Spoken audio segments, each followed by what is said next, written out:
ನಮಸ್ಕಾರ ವೀಕ್ಷಕರೇ, welcome to Shobha vlogs. ನಾನಿವತ್ತು ಕಾಯಿ ಟೊಮೊಟೊ ಚಟ್ನಿ ಮಾಡೋದು ಹೇಗೆ ಅಂತ ಹೇಳ್ಕೊಡ್ತಾ ಇದ್ದೀನಿ. ಮೊದಲಿಗೆ ಕಾಯೋದಕ್ಕೆ ಬಾಣಲೆ ಇಟ್ಟಿದ್ದೀನಿ.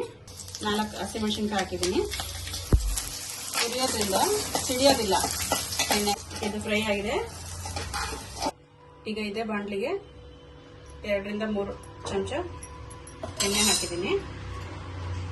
ಟೊಮೊಟೊ ಹಾಕಿದ್ದೀನಿ. ನೋಡಿ, 4 ರಿಂದ 5 ಕಾಯಿ ಟೊಮೊಟೊ ಈಗ ಎತ್ಕೊಂಡು ಹುರ್ಕೊಳ್ತಾ ಇದ್ದೀನಿ. ಎಣ್ಣೆಲಿ ಚೆನ್ನಾಗಿ ಫ್ರೈ ಆಗ್ತಾ ಇದೆ. ಇವಾಗ ನಿಮ್ಮ ಮನೇಲಿ ಕಾಯಿ ಟೊಮೊಟೊ ಇಲ್ಲ ಅಂದರೆ ಹಣ್ಣು ಟೊಮೊಟೊನೂ ಬಳಸ್ಬೋದು. ನಾನಿಲ್ಲಿ ಕಾಯಿ ಟೊಮೊಟೊ ಇದೆ ಅಂತೇಳಿ ಕಾಯಿ ಟೊಮೊಟೊ ಚಟ್ನಿ ಮಾಡ್ತಾ ಇದ್ದೀನಿ. ನಮ್ಮ ಮನೇಲಿ ಕಾಯಿ ಟೊಮೊಟೊ ಚಟ್ನಿ ತುಂಬ ಇಷ್ಟಪಡ್ತಾರೆ. ಸ್ವಲ್ಪ ಇನ್ನೂ ಎಣ್ಣೆ ಬೇಕಂದರೆ ಇನ್ನೊಂದು ಸ್ವಲ್ಪ ಹಾಕ್ತೀನಿ. ಈಗ ಇದು ಸಾಫ್ಟಾಗಿ ಫ್ರೈ ಆಗಿದೆ. ನಾನು ಗ್ಯಾಸ್ ಆಫ್ ಮಾಡ್ತಾ ಇದ್ದೀನಿ. ಇದು ಸ್ವಲ್ಪ ತಣ್ಣಗಾಗೋದಕ್ಕೆ ಬಿಡ್ತಾ ಇದ್ದೀನಿ.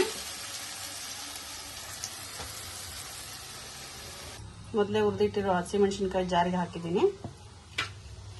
ಜೊತೆಗೆ 3 ರಿಂದ 4 ಬೆಳ್ಳುಳ್ಳಿ ಸುಲಿದಿರೋದು ಹಾಕ್ತಾ ಇದ್ದೀನಿ. ಸ್ವಲ್ಪ ಕೊತ್ತಂಬರಿ ಸೊಪ್ಪು ಬೆರೆಸಿ ತೊಳೆದಿಟ್ಟಿದ್ದೀನಿ, ಅದನ್ನು ಹಾಕ್ತಾ ಇದ್ದೀನಿ.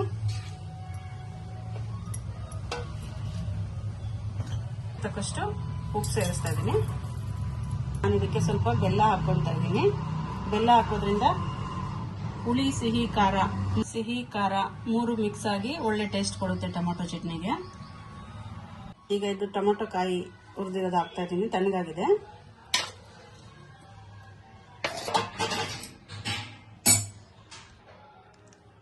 ತರಿಯಾಗಿ ರುಬ್ಕೊಳ್ಳೋಣ.